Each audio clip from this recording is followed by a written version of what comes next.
نحمدہ و نصلی علی رسولہ الکریم اما بعد اعوذ باللہ من الشیطان الرجیم بسم اللہ الرحمن الرحیم۔ امید ہے آپ خیریت سے ہوں گے۔ ہماری کل جو ہے وہ مجھے اب یاد آیا کہ ایک چیز رہ گئی تھی، وہ میں ذرا وہ بھی آج ہم پڑھ لیں تاکہ بات کل والی بھی مکمل ہو جائے۔ کل ہم نے صحیح حدیث کی تعریف پڑھی تھی اور اس کے تمام اسپیکٹ کا ہم نے اچھے سے جائزہ لے لیا تھا۔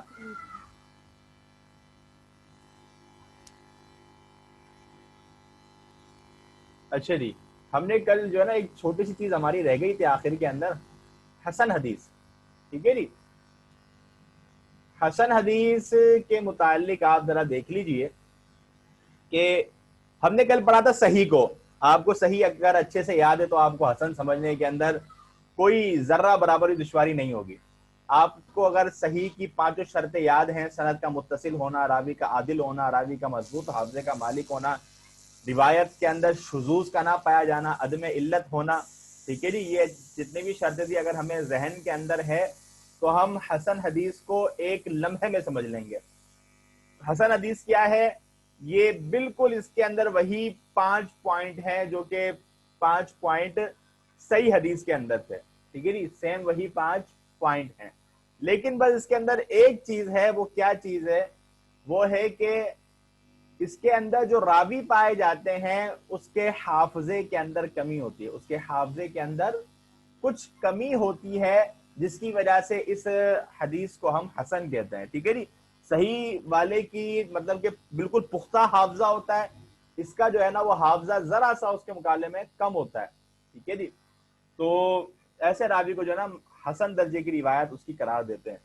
اچھا، اور حسن روایت کو پہچاننے کا ایک طریقہ جس کو حافظ زبیلی رحمۃ اللہ علیہ نے بھی بیان کیا ہے اپنی کتب کے اندر، وہ یہ کہ ایک ایسا راوی ہے جس کو میجورٹی نے جو ہے اعتماد والا قرار دیا ہے اور کچھ لوگوں نے اس کو جو ہے اعتماد والا قرار نہیں دیا، ٹھیک ہے جی۔ مثال کے طور پر ایک بندہ ہے، ٹھیک ہے جی، مثلا میں اپنے بارے میں بات کرتا ہوں، ٹھیک ہے جی، بھائی ابو دجانہ کو 20 بندے کہتے ہیں کہ یہ اچھا آدمی ہے، 20 بندے کہتے ہیں یہ اچھا آدمی ہے، 10 کہتے ہیں کہ یہ اچھا آدمی نہیں ہے، یہ اعتماد والا بندہ نہیں ہے، بات کرتا ہے بھول جاتا ہے، اس کا حافظہ بالکل ہی چھوٹا سا ہے اور باتیں بھول جاتا ہے یہ۔ تو مجھے ایک میجورٹی نے، ایک جمہور نے مجھے قبول کیا ہے، اسی بنا پر جو ایسا راوی ہے جس کو جمہور قبول کرے، ایسے راوی کی روایت حسن قرار دی جاتی ہے، ایسی راوی کی روایت کو حسن قرار دیا جاتا ہے۔ اچھا جی، ارے شاذ کا ویسے ابھی ہم ڈیٹیل پڑھیں گے شاذ کو، ویسے ایک ہلکی سی میں نے کل بھی وضاحت کی تھی، آج بھی تھوڑا سا سمجھ لیں۔ ایک ہے زیادہ اعتماد والا، ایک ہے کم اعتماد والا، ٹھیک ہے جی۔ زین العابدین صاحب آپ نے سوال کیا ہے، مثال بطور آپ ہیں زیادہ اعتماد والے، ٹھیک ہے جی، اور میں ہوں کم اعتماد والا۔ آپ ایک بات کہتے ہیں کہ جی کل چھٹی ہے، ٹھیک ہے جی، آپ زیادہ اعتماد والے ہیں، میں کہتا ہوں کہ کل چھٹی نہیں ہے۔ اب ہم دونوں کی بات ہو گئی ہے بالکل اپوزٹ، بالکل ہماری بات میں آ گیا تضاد۔ اب کہانی ایسی ہے کہ ہم دونوں کی باتوں میں جو تضاد آیا ہے، تو اب کسی نہ کسی کی بات تو درست ہوگی، تو لوگ دیکھتے ہیں، تو طریقہ کار کیا ہے، محدثین دیکھتے ہیں کہ اس کے اندر زیادہ اعتماد والا بندہ کون سا ہے۔ وہ دیکھتے ہیں بھائی زین العابدین زیادہ اعتماد والا ہے، تو اس کی روایت جو ہے وہ درست ہے، واقعی میں کل چھٹی ہے۔ ابو دجانہ کم اعتماد والا، لہٰذا اس کی روایت جو ہے وہ شاذ ہے، اس کی روایت کیا ہے؟ شاذ ہے۔ مطلب میں جو آپ کی مخالفت کر رہا ہوں، آپ زیادہ اعتماد والے ہیں، تو میری جو بات ہے وہ کیا ہو جائے گی؟ شاذ ہو جائے گی، وہ قابل قبول نہیں ہوگی، ٹھیک ہے جی۔ باقی شاذ کی مزید تفصیل ہم آخر کے اندر پڑھیں گے۔ دیکھیے جی، جمہور کا جو اصول ہے، ٹھیک ہے جی، ایک تو میں کہتا ہوں سوال آخر میں ہو جائے، بس سوال آ جاتے ہیں، تعلق بھی رکھتے ہیں۔ بہرحال جمہور کا اصول دیکھیں جی، ہم نے ہمارے نزدیک جو اسلاف ہیں وہ ایک اہم کڑی اور اہم حیثیت رکھتے ہیں، ٹھیک ہے جی۔ جہاں انہوں نے یہ اصول وضع کیے ہیں، اسماء و رجال کے علم پر انہوں نے جہاں ایک کام کیا ہے، وہاں انہوں نے جمہور کے حوالے سے بھی ایک ترتیب دی ہے کہ جہاں اختلاف پایا جائے وہاں جمہور کو ترجیح دی جائے گی راویوں کے متعلق۔ اس حوالے سے جو ہے وہ حافظ زبیلی رحمۃ اللہ علیہ کا ایک آرٹیکل بھی ہے،